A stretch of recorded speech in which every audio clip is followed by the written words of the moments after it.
This podcast is sponsored by ebookit.com, self-publishing solutions for the independent author and small press. Visit us today at ebookit.com. Welcome to the Toastmasters Podcast, the official podcast of Toastmasters International. Hello, everybody. This is Greg Gazin. And I'm Ryan Levesque. Ryan, the Accredited Speaker program designation is reserved for Toastmasters who combine subject mastery with professional speaking skills at the highest level of proficiency. Since the program started in 1981, there have been less than 100 who have earned the coveted title. At the International Convention this past August, one individual who was successfully added to the prestigious list and became the 89th. And we have the honor of speaking with him today. Ryan, I don't know about you, but I'm pretty excited. Who are we speaking with? Yes, Greg, I am excited as well. We are speaking today with distinguished Toastmaster Forrest Tuff. Forrest is the founder and CEO of One Vision Productions, an award-winning multimedia production and branding agency. Forrest is also a certified master life coach, a SCORE mentor, and now, as you said, Greg, the world's newest accredited speaker. Forrest was profiled in the January 2022 issue of the Toastmaster magazine. Mr. Forrest Tuff, accredited speaker, welcome to the Toastmasters podcast. Thank you for having me. Glad to be here, gentlemen. Congratulations, Forrest. Can you bring us to that moment and tell us what it was like learning that you had earned the coveted accredited speaker designation? You know, it's funny. When they told me you earned it, I sat there as if my screen froze. And they looked at me and they said, "Is he still here? Did he hear it?" And then I just jumped up and said, "Yes." And I was just joking with them a little bit because I wanted them to feel that suspense, that waiting on the edge. But it was such a tremendous moment to realize that all that hard work paid off. Awesome. Forrest, what inspired you to start out on this journey toward accredited speaker to begin with? Well, being a business owner, now going on 18 years, I started to receive requests to come speak at different conferences. So in 2017, I realized I didn't have the skill set to effectively talk to different crowds. So when I joined Toastmasters, my goal was to pursue a professional speaking career. And I immediately found out about the accredited speaker designation. And I started my journey almost as soon as I started with Toastmasters. Now, like many others, this was an encore run for you. Tell us a little bit about what happened there. Yeah. So, I did everything. The first level where we had to do up to a certain number of talks, I did about 50 talks that year. And they were all in person. Of course, we realized in 2019, everything was in person. I had my fill. I had been in contests. I was ready to speak to a crowd, an international crowd, because the convention was going to be in Paris. And then we received the news, of course, March 2020, the pandemic hit. And I found out in May, hey, you qualified, but we may not have the conference. But then they said, you know what, we're going to do it. And we're going to do it in July. We're going to have you come and record a virtual presentation. I wasn't very familiar with virtual presentations, so I put one together because I didn't want to say no. I wanted to give it a shot. And that first year, I did not make it after giving my speech at the international convention. What do you think it was? I think it was a learning curve. I think not having an audience to feed off of. I think the things that you get used to as a speaker sometimes can be that crutch when you have to adjust. So for me, I think it was a part of the presentation material that I gave, and also not being as keen as a virtual presenter. Forrest, as I was looking at your website and seeing all the things that you've done, all of the accolades within film, within business, within speaking, I mean, the list just went on and on and on. But I know that it didn't all come easy to you. You're no stranger to adversity, I think it would be fair to say. And I wonder if you could share with us some of the struggles along the way, like including, I know you had aspirations to play in the NBA, the National Basketball Association. Yes, I'll give you two instances. First, growing up, my first passion was sports. I lettered in 3 sports: football, basketball, and track. And I played basketball at a Division I college level. That was the highest level in sports before playing professionally. So I had aspirations to make it to play basketball for a living. And of course, we know that professional basketball players make good money. So it was something that I had invested a lot of my time in. As far as education, I did the grades. I had great grades, but I really didn't have something that I wanted to do. And due to a career ending injury, that didn't happen. I was put in the Hall of Fame of my school, but that was the end of it. So now I had to find out what I wanted in life. And that was the first adversity, is coming out of college, realizing I don't know what I want to do. I've spent the last 13 to 15 years investing so much in one thing, and now it's gone. So years later, when you find yourself, now you find a new passion. And in this event, I had an event that happened that nearly took my life, and having to recover from this situation and now continue to grow and still find the hope to persevere. Those are the type of things that I've had to experience in my lifetime. So those have been great examples of perseverance, or things that I've had to deal with, that made even pursuing the accredited speaker something that I could mentally manage. Right. Man, so you just casually mentioned an event that nearly took your life. Can you tell us a little bit more about the circumstances? What actually happened there? Yeah, so I was out at a facility with some friends. We were having a great time, just celebrating. And there was an active shooter that came onto the scene and just started shooting into the building. Wow. And randomly, I found the bullet, or the bullet found me. It went through my back, barely missing my spine, my carotid artery, and came out right under my jawline. And it was just one of those things that happened in such an instant. And, you always hear something like that was so traumatic. But for me, it was just having something that traumatic happen in such a flash, and to actually recover and come through it was such a blessing. And it just made me want to live life to the fullest and, leave nothing behind. Wow. Forrest, were you aware that there was an active shooter by the time you got shot, or was it just you're standing there 1 second and next second you're down? Yeah. So, people are running everywhere. You hear these shots ring out. And then I guess the security were trained not to let people go outside, because I believe the shooter was outside shooting into the facility. Yeah. With some high powered weapon. And so what happened is we're all crowded at the door, and I feel it. Wow. And everybody looks around and they're running, and I'm thinking, what just happened? And, when you're that one person out of a crowd, it just seems so surreal. Like, I know that this didn't just happen to me, right? So, yeah, it was just something that happened like in an instant. I couldn't have seen it coming because it came from behind. And, it was just really one of those things that you just say, wow, if I make it through this, I really want to give everything, leave nothing, Right. leave nothing here. Take nothing for granted. Here's the weird thing. I was in school for sports medicine. All right. Well, the first thing I thought about is, okay, I don't want to overexert myself and cause my, everything to start going a little faster, blood pumping. So I sat down. I put pressure on my neck to constrict the flow. And I actually called 911, and I sat there, and Wow. It is the weirdest thing. When they gave the testimonial, I sat there on the step and just tried to calm myself down and constrict the blood flow from just running faster. That's exactly what I did. True story. Well, it seems to me like you've really put a positive spin on it. You're looking at it as a aha moment rather than a moment of, oh, look what happened to me, and basically dwell on it for the rest of your life. It sounds like you looked at it as a positive thing. Oh, yeah, I survived. I'm here.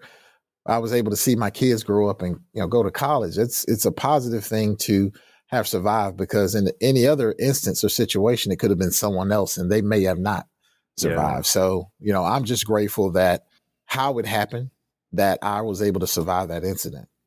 And we're very glad that you did. Yeah, sure. Now, obviously, it took some great skills to survive, and we're going to talk a little bit about skills, but not necessarily those that are perhaps life-threatening, although for some people, speaking on a stage, they feel that there could be no worse things in life. Spinning to the article just for a moment, you mentioned in the article that you used your skills as a talk show host to help you get through your presentation. And I understand that was something that you acquired during COVID time. Can you tell us a little bit about that?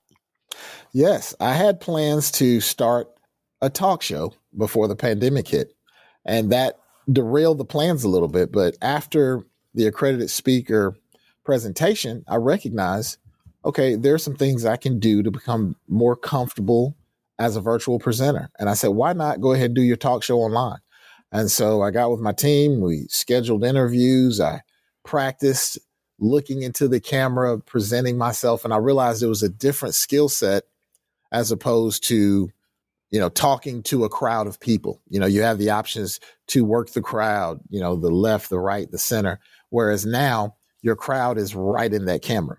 Connecting with that audience is a skill set of a person that's doing a talk show or, working with cameras where the audience are the camera. So I use that opportunity to help hone my craft to prepare for 2021.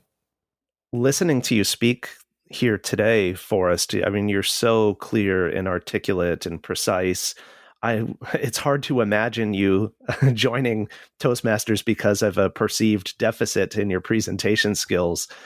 It's really has me wondering, what has Toastmasters done for you as a speaker and as a leader as well? I mean, did you find the confidence or the skills or whatever it is that you thought you were lacking when you first began? Here's what Toastmasters did for me.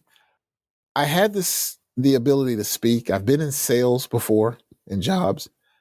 I think it's understanding how to speak to certain crowds, how to craft a talk, how to know when to stop, different skills that you use with different crowds. That is the biggest thing that Toastmasters gave for me, and the ability to practice. You see, even though you might be a great orator or good at doing something, oftentimes you're not aware of your body gestures, your mannerisms. There were times when I would talk, I may find myself rocking or swaying or having a nervous gesture. Being a part of Toastmasters, you're able to get those evaluations to help you see things that you may not be aware of. So for me, it really helped hone my presentation and actually gave me a place where I could talk to individuals on a consistent basis. Yeah, those evaluations can certainly make a difference. Sometimes just a small observation from an individual, whether it's an experienced Toastmaster or it's someone or maybe even a brand new Toastmaster, can significantly make a difference in terms of how you present later on. You're absolutely right. And I think going into Toastmasters, having that open mind, saying, I want to become better, I'm looking for evaluations to help me become better, can help you grow, I think, in an exponential level. If you really take the advice to heart and you really practice, it can really have wonders on your ability to become a better speaker. Yeah, absolutely. I mean, we heard Verity Price, who was the most recent world champion of public speaking, talking about how she got global feedback in terms of finalizing her presentation. Right. Forrest, as you might know, Greg Van Borsum from Australia earned his accredited speaker in 2019. He was the 82nd accredited speaker. And he had shared with us that his mother introduced him to Toastmasters initially. I understand you have a similar story where your mother's words of wisdom led you to where you are today. Can you crack that open for us? Yes. My mom grew up always being a part of speaking organizations that her mother told her about. And she would always reference Toastmasters. And I have to say this, my father has been a speaker for 40 years. He's in the capacity of a pastor of a church ministry. So she'd always reference Toastmasters like, oh, that Toastmasters is so great. It's something she wanted to be a part of course. So when I started this journey, Toastmasters came to mind. And it was from her talking about Toastmasters over the years. So that's how I knew Toastmasters would be the organization that I would start with, from her references. Excellent. Forrest, you gave an incredible presentation at the finale, the 3 steps of brand strategy. Could you perhaps share with the audience a little bit about your presentation and your intended message that you wanted to get across? A little backstory. I'm in the multimedia business, branding, video production, graphic design, web design. So in my line of work, we are working with companies all the time to help their brand, build their brand, get the word out. And so as I started to think about what was the most important thing that I've done or where my expertise, was it was in that field. And I've also been a mentor, a business mentor with an organization called SCORE. It's a national organization.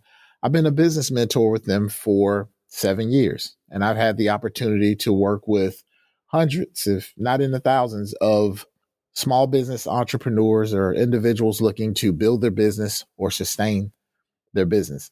So that area is somewhere that I'm really versed in. I spend a lot of time helping companies or branding companies in that expertise area. So I thought to myself, what is something that works on an international scale? Companies start businesses all over the world. And really, that strategy is something every company needs to establish themselves. And then I said, let me think of one of the biggest companies in the world that I can think of. And I thought of Amazon. And I said, will these strategies apply to Amazon? And when they did, I recognized this is what I need to talk about, because this conversation could resonate with mainly the majority of businesses throughout the world. And that's how I came up with my talk. I love the fact that you created a presentation specifically for this particular audience, and rather than just something particular for your business that you're already giving. Yeah, I thought it was important because I recognize this is Toastmasters International. We're talking to an international audience. So I want to find a topic that will resonate. And I think that's one of the things that I didn't touch on in 2020. If I would think about it, I said, maybe I didn't have that in consideration in 2020, because in 2021, I thought about, I'm talking to someone that doesn't look like me, that doesn't have the same experience or the same background. How can I make this message resonate to them? And that was the thought going in. They looked like a little webcam. Right. One of the parts of the presentation that really stood out to me, Forrest, is when you spoke about brand authenticity. And you described that there are both internal and external aspects involved with that. I have a follow-up I'd like to ask you about brand authenticity. But first, for our listeners who maybe haven't seen your presentation, can you just give a little bit of context and explain what those internal and external aspects are? Yes. The external part of the branding is what people see, what you want them to see and know about your company. The internal branding are the things that keep the cogs going, the processes that show who you are, but in what light. You know, your vision, your mission, your business processes, your customer service, the things that really matter to the people you serve. So it's the external is the image that you portray, and the internal are the processes that help you display that external image. Okay, and so when those two are aligned, the internal and the external, that's when a company or an organization has brand authenticity. Is that correct? Yes. Okay. So here's my follow-up question to that, Forrest. I wonder if there are some examples of major brands that, in your opinion, really get this right. And then maybe on the flip side, if there are any perhaps brands that haven't quite hit the mark over the years that you might want to share those examples for our learning. Well, I'll give you an example starting with Amazon, because I used Amazon, for instance. Their logo is a smile. You know, I think it's something like smile more, spend less, right? We all know we spend more on Amazon, but it feels great. It feels like we're getting savings as opposed to walking in that store and we get to save not only the gas to drive to the store, but that extra dollar. So yes, we're spending less. And you know that feeling when the box comes to your door and you're like, oh yes, Amazon packages. Dopamine And I thought hit. to myself, this is amazing. But here's the even better part. I received a package that was torn and the contents were missing. I contacted Amazon and I said, hey, listen, this package didn't have it. They said, no problem. We'll refund it. And I said, whoa, wait a minute. The concept of what they did in terms of how they handle customers versus the buying process, they met. I didn't have a horrible customer service experience, but great shopping experience. And so to me, their brand really came alive because they stood, I smiled because when I got off the phone, I smiled. I said, wow, this is, Amazon did it. So if I could give you a great example, I have to use Amazon because they stand by their products. They have great customer service, and they make sure that they focus more on just the customer itself, as well as the process of buying. So that's a great example. Now, in terms of an example that does not work, I'll say this lightly because I don't want to take any company and say anything bad about them, but I have had experiences where the buying process was amazing. And then the process of having a return or getting something fixed, not so much, because it's hard, or maybe they don't have a customer service center. Maybe they just have an email customer service center. So the conversation or the ability to communicate with them is not as good as the buying process. So if that makes sense, because I think I'm not sure if I want to name a company. I have had experiences, but I don't think I want to name a company that I've had a bad experience, because that's personal. Understood. Yeah, fair enough. And that sounds like that's probably in keeping with your core values, isn't it, Forrest? Yeah, it is. Right. And that bridges nicely into my next question. Now, Forrest, in your presentation, you mentioned how businesses need to evolve, but their core values need to stay constant. And I know that you used the example of how you were in the video business, and that was before the smartphone. And now that everybody had a smartphone, you had to sort of shift a little bit. And I think this is really true more so now than ever before, right? In fact, I think there's a lot of companies on the verge of collapse. My question is, what do you say to clients who seem to abandon their core values and cite survival as a reason for doing so? I think it's a very slippery slope. You have to also gauge what are you gaining from it and what can be the potential outcome. Going out of business isn't the worst thing in the world. Lawsuits can actually happen, which could compound that going out of business. So for me, it's one of those things where I say either stick to what you know and find innovative ways to look at what you're doing. And I'll give you an example. One of the things that our company is doing is we've now, myself and team members have become certified in diversity, equity, and inclusion in the workplace. We're looking at different things that can help add to our company, because while customer service has been something that we focus on, this is another aspect that has become more important in the workplace that can help us to have different conversations. And the thing about business is people. That's how I always look at business. No matter how things get automated, we're in the business of people. People buy from people. And so when you find avenues to communicate, or you can talk with different groups, you can open up doors to find business. And that's how I've always looked at it. Now, it's not to say that there won't come a time that the doors may have to close, or you may not be able to survive based on your current business model.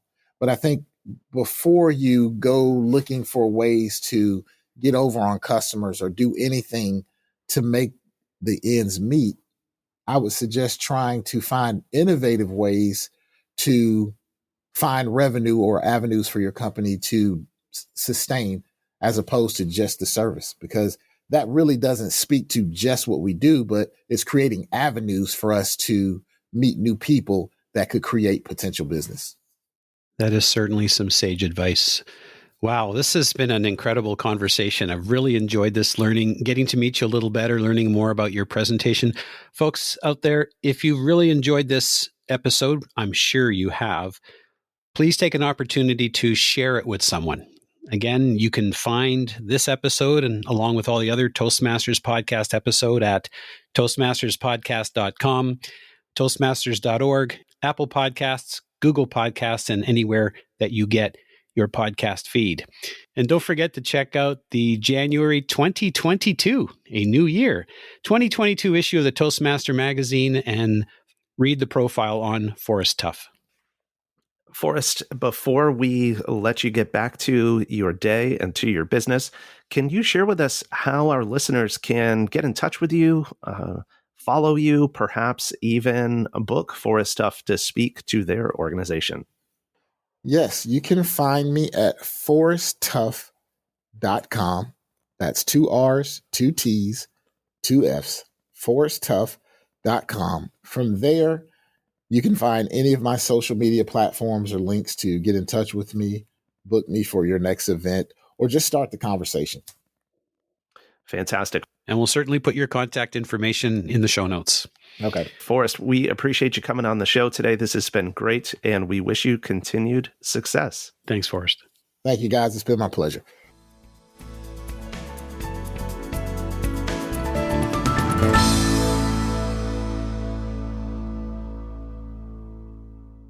Isn't it about time you published that book you've been thinking about?